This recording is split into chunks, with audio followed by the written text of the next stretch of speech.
First 2 ವರ್ಷದ ಹಿಂದೆ ನಾನು ಅಪ್ಲೈ ಮಾಡಿದ್ದೆ ಗಾಡಿಗೆ, ಬಟ್ ರಿಜೆಕ್ಟ್ ಆಗ್ತಿತ್ತು. ಬಟ್ ಈಗ ಪ್ರದೀಪಣ್ಣ MLA ಆದಾಗ ಇದೇ ಫಸ್ಟ್ ಟೈಮ್ ನಾನು ಗಾಡಿಗೆ ಅಪ್ಲೈ ಮಾಡಿದ್ದೆ. ಬಟ್ ಇದೇ ಫಸ್ಟ್ ಟೈಮ್ ನನಗೆ ಗಾಡಿ ಕೊಡಿಸಿದ್ರು. ನನಗೆ ತುಂಬ ಖುಷಿ ಆಯಿತು. ನಿಮ್ಮ ಲಕ್ಕಿ ಹ್ಯಾಂಡಿಂದ ನನಗೆ ಗಾಡಿ ಕೊಡಿಸಿದ್ದೀರಾ. ಇದನ್ನು ನಾನು ತುಂಬ ಜೋಪಾನವಾಗಿ ನೋಡ್ಕೋತೀನಿ. ನೀವು ಕೊಟ್ಟ ಗಿಫ್ಟ್ ನಿಮ್ಮ ತಂಗಿಗೆ ನಾನು ನಿಜವಾಗ್ಲೂ ತುಂಬ ಖುಷಿ ಪಡ್ತೀನಿ ಅಣ್ಣ. ಮತ್ತೆ ನೀವು ಸಚಿವರಾಗಿ ನಮಗೂ ಖುಷಿ ಆಗುತ್ತೆ. ನಮಸ್ತೆ, ನನ್ನ ಹೆಸರು ವರಲಕ್ಷ್ಮಿ ಅಂತ. ನಂದು ಶ್ರೀರಾಮ್ಪುರ. ನಾವಿಲ್ಲಿ HS ಗಾರ್ಡನಲ್ಲಿದ್ದೀವಿ. ಫಸ್ಟು 2 ವರ್ಷದ ಹಿಂದೆ ನಾನು ಅಪ್ಲೈ ಮಾಡಿದ್ದೆ ಗಾಡಿಗೆ, ಬಟ್ ರಿಜೆಕ್ಟ್ ಆಗ್ತಿತ್ತು. ಬಟ್ ಈಗ ಪ್ರದೀಪಣ್ಣ MLA ಆದಾಗ ಇದೇ ಫಸ್ಟ್ ಟೈಮ್ ನಾನು ಗಾಡಿಗೆ ಅಪ್ಲೈ ಮಾಡಿದ್ದೆ. ಬಟ್ ಇದೇ ಫಸ್ಟ್ ಟೈಮ್ ನನಗೆ ಗಾಡಿ ಕೊಡಿಸಿದ್ರು.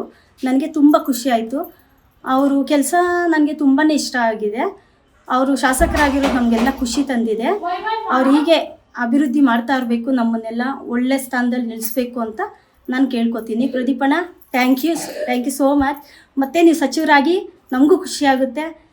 ಆಲ್ ದ ಬೆಸ್ಟ್ ಪ್ರದೀಪಣ್ಣ, ಹೀಗೆ ಕೆಲಸ ಮಾಡ್ತಾನೆ ಇರಿ. ಇಲ್ಲ ಸರ್, ಈ ಥರ MLA ನಮ್ಮ ಡಿಸ್ಟಿಕಲ್ಲಿ ಇದೇ ಫಸ್ಟ್ ಟೈಮ್ ಅನ್ಕೋತೀನಿ. ಯಾಕೆ ಅಂದರೆ ಎಲೆಕ್ಷನ್ ಬಂದಾಗ ಬರ್ತಾರೆ, ಓಟ್ ಕೇಳ್ತಾರೆ, ಹೊರ್ಟೋಗ್ತಾರೆ. ಗೆದ್ದ ಮೇಲೆ ಯಾರೂ ಮನೆ ಹತ್ರ ಬರಲ್ಲ, ಏನೂ ಕೆಲಸ ಮಾಡಲ್ಲ. ಬಟ್ MLA ಪ್ರದೀಪಣ್ಣ ಅವರು ಮನೆ ಮನೆಗೂ ಬಂದು ಏನು ಕಷ್ಟ ಏನು ನಮ್ಗಳ ಕಷ್ಟ ಕೇಳಿಸ್ಕೊಂಡು ಅವ್ರು ನಮ್ಗೆ ಹೆಲ್ಪ್ ಮಾಡ್ತಿದ್ದಾರೆ. ಈ ಥರ ಶಾಸಕರನ್ನ ನಾನು ಎಲ್ಲೂ ನೋಡಿಲ್ಲ, ಇದೇ ಫಸ್ಟ್ ಟೈಮ್ ನೋಡ್ತಾ ಇದ್ದೀನಿ. ನನಗೆ ತುಂಬ ಖುಷಿಯಾಗಿದೆ. ಪ್ರದೀಪಣ್ಣ, ನಿಮ್ಮ ಮುಂದಿನ ಸಚಿವ ಸಂಪುಟಕ್ಕೆ thank you, all the best ಅಂತ ಹೇಳ್ತೀನಿ. ನೀವು ಹೀಗೆ ಅಭಿವೃದ್ಧಿ ಮಾಡ್ತಾನೇ ಇರಿ, ನಮಗೆಲ್ಲರಿಗೂ ಹೆಲ್ಪ್ ಮಾಡ್ತಾಯಿರಿ. ಏನೇ ಕಷ್ಟ ಇರಲಿ ನಾವು ನಿಮ್ಮ ಹತ್ರ ಹೇಳ್ಕೊತೀವಿ. ನಿಜವಾಗ್ಲೂ ತುಂಬ ಖುಷಿ ಆಗುತ್ತೆ. ಈ ಥರ ಶಾಸಕರಿದ್ದರೆ ಎಲ್ಲೂ ನಾನು ನೋಡಿಲ್ಲ ನಮ್ಮ ಡಿಸ್ಟಿಕಲ್ಲಿ. ನಮ್ಮ ಡಿಸ್ಟಿಕಲ್ಲೇ ಅಲ್ಲ, ನಮ್ಮ ರಾಜ್ಯದಲ್ಲೇ ನಾನು ಎಲ್ಲೂ ನೋಡಿಲ್ಲ.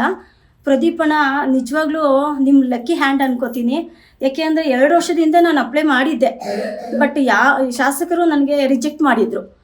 ಹಾಗಾಗಿ ಈಗ ನನಗೆ ನಿಮ್ಮ ಲಕ್ಕಿ ಹ್ಯಾಂಡಿಂದ ನನಗೆ ಗಾಡಿ ಕೊಡಿಸಿದ್ದೀರಾ. ಇದನ್ನು ನಾನು ತುಂಬ ಜೋಪಾನವಾಗಿ ನೋಡ್ಕೋತೀನಿ. ನೀವು ಕೊಟ್ಟ ಗಿಫ್ಟ್ ನಿಮ್ಮ ತಂಗಿಗೆ ನಾನು ನಿಜವಾಗ್ಲೂ ತುಂಬ ಖುಷಿ ಪಡ್ತೀನಿ ಅಣ್ಣ. Thank you so much.